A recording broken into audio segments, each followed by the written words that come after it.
Elle est bavarde aujourd'hui, Chloé.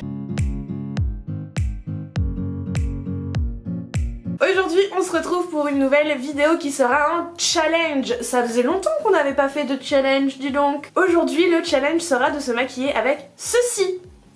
Vous savez, les petits embouts mousse qu'on utilisait quand on avait 8 ans pour se maquiller en princesse? Et bien aujourd'hui, je vais me maquiller avec ça. Alors bien sûr, ce n'est pas nous qui avons inventé ce principe, nous avons retrouvé le principe chez Marion Caméléon. Je vous invite à aller voir ce qu'elle fait. Très certainement sur d'autres chaînes YouTube, mais on n'est pas allé voir. Et pour me maquiller, je vais utiliser la Carnival XL Pro. Tant qu'à faire, autant faire ça avec une palette colorée. Je vais mettre une base sur mes paupières et on va commencer tout de suite. J'ai mis ma base sur mes yeux et j'ai oublié de mettre mes barrettes dans mes cheveux pour tenir mes cheveux, donc... Nous allons commencer par poudrer notre arcade avec la teinte Pillow Talk de la palette Carnival. Ça me fait bizarre d'avoir un tout petit truc. Puis j'ai l'impression que ça prélève rien.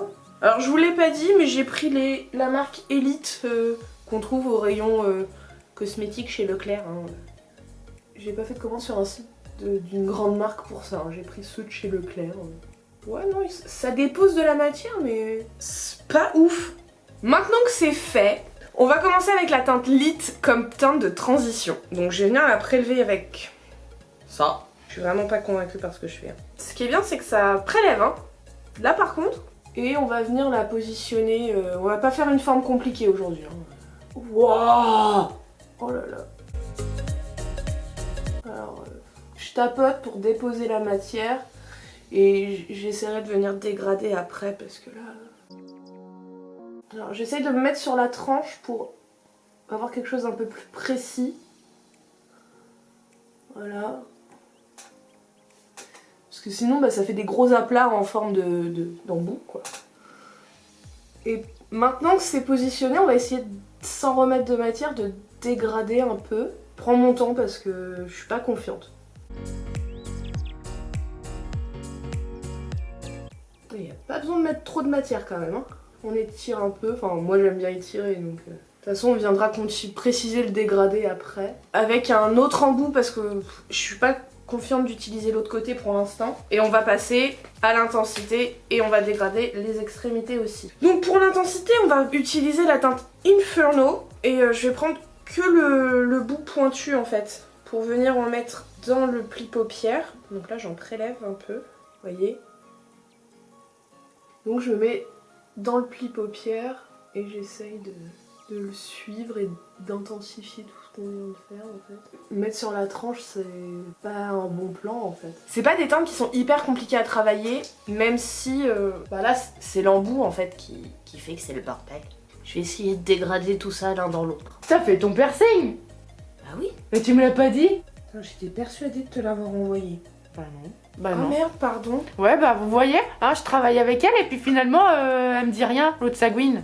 Maintenant je vais venir dégrader mes extérieurs. Je vais utiliser la teinte Foolish avec un embout propre. C'est mieux.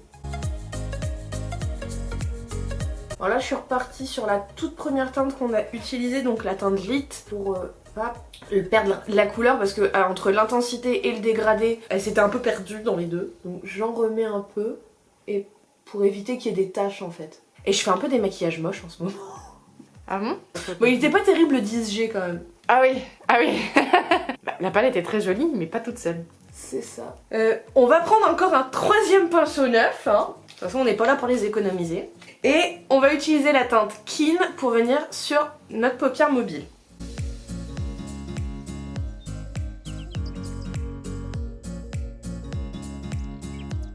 Par contre ce qui est bien c'est que le rouge et le Keen et le Inferno se dégradent plutôt pas mal ensemble. On va faire notre cils inférieur en reportant les mêmes teintes qu'appliquées précédemment, donc la teinte rouge, la plus foncée, la orange, et en finissant par la teinte pêche, je dirais.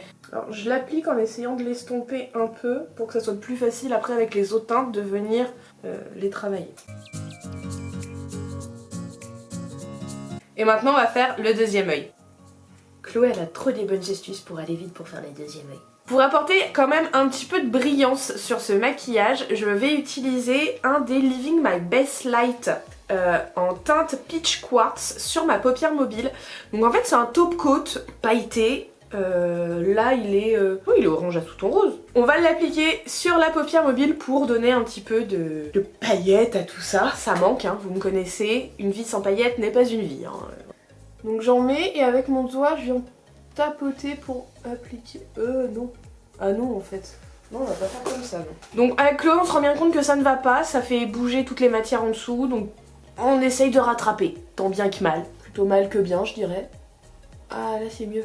Je vais dégrader les extrémités entre le foncé et les paillettes pour que ça se fonde, que ça fasse pas une barre toute moche et un peu disgracieuse.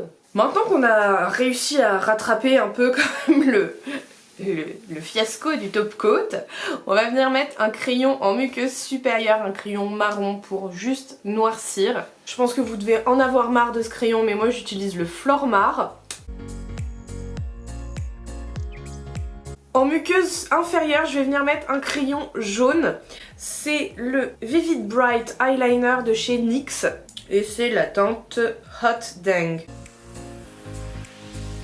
J'ai mis mon mascara et mon eyeliner hors caméra comme à mon habitude. J'ai utilisé l'eyeliner de chez KVD Vegan Beauty, celui de chez Révolution Pro que j'ai acheté, que je vous ai montré dans un de mes derniers unboxings, que je vous mets juste ici. On n'est pas copains tous les deux. Il est très trop sec.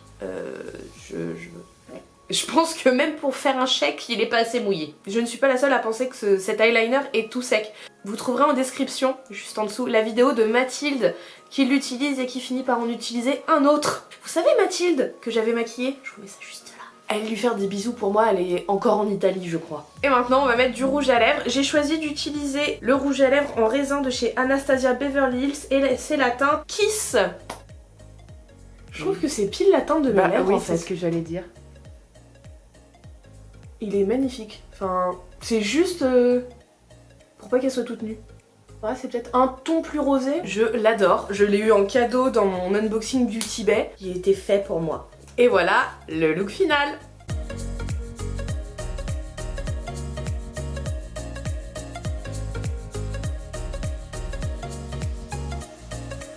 Bon, revenons sur ces embouts mousse. À maquiller avec, j'ai eu l'impression de revenir dans les années 80, où c'était ma mère donc qui se maquillait, hein, qui était jeune, qui avait mon âge. Et là, j'ai compris plein de choses. Souvent, quand je vois les photos de ma mère et de mes tantes des années 80, à l'époque où il n'y avait pas...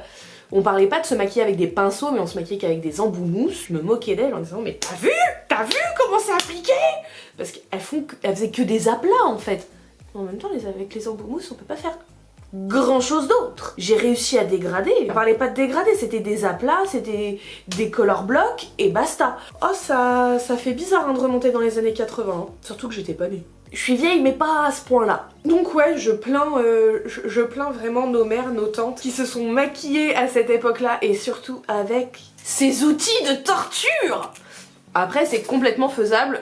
Je vais sortir de chez moi avec ce maquillage, il n'y a aucun problème. J'espère en tout cas que cette vidéo vous aura plu, moi j'ai pris grand plaisir à vous la tourner. Dites-nous dans les commentaires si ça vous a plu, n'hésitez pas à nous laisser un petit pouce bleu, à vous abonner si ce n'est pas déjà fait et à activer les notifications parce que, je vous le dis, parce que je crois que j'en ai encore parlé nulle part ailleurs, mais peut-être que à partir du 1er octobre, il y aurait peut-être une série Halloween qui se préparerait. Je dis ça, je dis rien.